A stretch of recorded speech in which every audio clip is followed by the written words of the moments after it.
कलाम जिंदा कुरान हकीम हिकमत ओला यज़ालस्तु कदिम जमीउल इल्म फिल कुरान हकीम तक़ासुरत अन्हु अफ़हामुर रिजाली।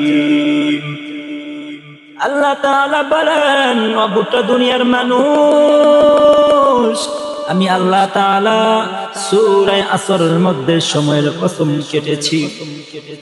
আমি আল্লাহ তাআলা কসম কাটার পর আমি আল্লাহ তাআলা জানিয়ে দিলাম দুনিয়ার সমস্ত মানুষ তারা ক্ষতিগ্রস্তর মধ্যে রয়েছে, কিন্তু ওই সমস্ত মানুষ তারা ক্ষতিগ্রস্তর মধ্যে থাকবে না যারা চারটা দলের মধ্যে অন্তর্ভুক্ত হবে। চার গুণে গুণান্বিত মানুষ তারা কখনো ক্ষতিগ্রস্তর মধ্যে তারা পড়বে না। বান্দা তোমরা শুনে নাও, ও দুনিয়ার আমার গোলামরা শুনে নাও, যে দুনিয়ার মধ্যে আমি আল্লাহ তাআলা তোমাদেরকে পাঠাইছি, আমি আল্লাহ তাআলা সূরা আসরের মধ্যে কসম কেটে তোমাদেরকে আবার ক্ষতিগ্রস্তের কথা বলেছি, কিন্তু আমার ওই সমস্ত বান্দা বান্দির দল যারা এই চারটা গুণে গুণান্বিত হবে তারা ক্ষতিগ্রস্তের মধ্যে তারা পড়বে না। এক নাম্বার গুণ হচ্ছে ওই বান্দা যারা দুনিয়ার মধ্যে আমি আল্লাহ আমার রাসূলের উপর তারা ঈমান আনবে।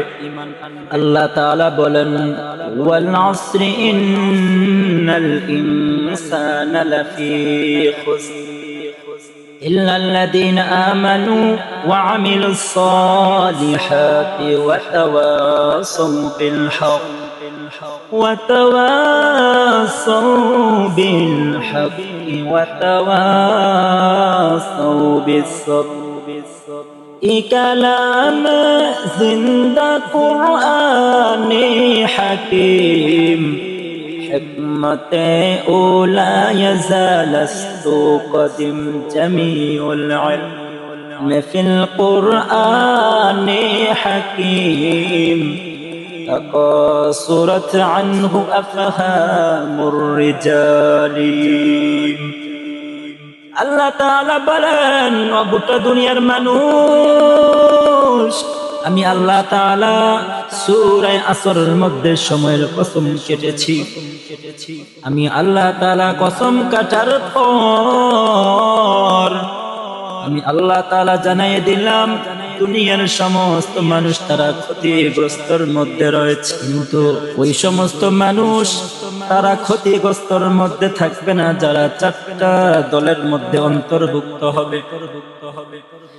চার গুণে গুণান্বিত মানুষ তারা কখনো ক্ষতিগ্রস্তর মধ্যে তারা পড়বে না। বান্দা তোমরা শুনে নাও, ও দুনিয়ার আমার গোলামরা শুনে নাও, যে দুনিয়ার মধ্যে আমি আল্লাহ তাআলা তোমাদেরকে পাঠাইছি, আমি আল্লাহ তাআলা সূরা আসরের মধ্যে কসম কেটে তোমাদেরকে আবার ক্ষতিগ্রস্তের কথা বলেছি, কিন্তু আমার ওই সমস্ত বান্দা বান্দির দল যারা এই চারটা গুণে গুণান্বিত হবে তারা ক্ষতিগ্রস্তের মধ্যে তারা পড়বে না।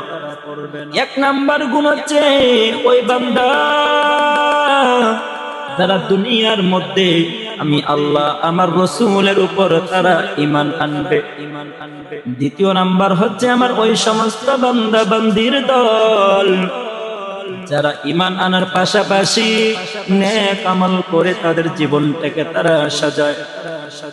হ্যাঁ রে আল্লাহর গোলাম, যে আল্লাহ তাআলা তোমাকে এত ধন সম্পদ এত নিয়ামত দান করেছে এই জমিনের মধ্যে, আজকে দুনিয়ার বাড়ি গাড়ি পাইয়া দুনিয়ার নাজ নিয়ামত পাইয়া তুমি আমার মালিককে ভুলে যাও। ও আমার বান্দা বান্দির দল, আমি আল্লাহ তাআলা তোমাকে কত সুন্দর করে বানাইছি বান্দা, আমি তোমাকে আবার সব কিছু করার জন্য বলেছি। ও বান্দা, তুমি দুনিয়ার জমিনের মধ্যে আমি মালিককে ডাকো, মালিককে ডাকার পর বান্দা আমি মালিককে তুমি খুশি করো। ও বান্দা, দুনিয়ার প্রত্যেকটা কাজের মধ্যে তুমি চলাফেরা করার মধ্যে তুমি জীবিকা নির্বাহের জন্য যদি তুমি আমি মালিকের নিকট তুমি চাও, ও বান্দা দুনিয়ার প্রত্যেকটা কাজ আমি তোমার জন্য সহজ করে দেব। আল্লাহ আল্লাহ क्या मुबारक नाम है, अल्लाह अल्लाह आशिकों का काम है। अल्लाह अल्लाह खींचे शीरीन निस्तो नाम, शीर शौकर मी को नद जन्म तमाम। আমার মালিক বলে, ও আমার গোলাম, আমি আল্লাহ তাআলা দুনিয়ায় চলার জন্য তোমাকে সব কিছু করতে বলেছি, একটা কাজের জন্য আমি আল্লাহ নিষেধ করি নাই। ও বান্দা যেই কাজটা করবা ওই কাজটা যেন আমি মালিকের হুকুম মতো হয়, মালিকের হুকুমের বাইরে যেন না হয়। বান্দা তুমি জীবিকা নির্বাহ করো, কোনো মানা নাই। ও বান্দা তুমি কাজ করো, কোনো মানা নাই। ও বান্দা তুমি যেই কাজ করো না কেন সেই কাজের মধ্যে আমি মালিককে তুমি স্মরণ করো, মালিকের হুকুম মতো তুমি করো। আমি মালিক তোমাকে দুনিয়ার সব কিছু দিয়েছি। ও বান্দা দুনিয়ার বাতাস আমি তোমার নিয়ামতের জন্য দিয়েছি। বান্দা দুনিয়ার কত সুন্দর পানি তুমি খাও।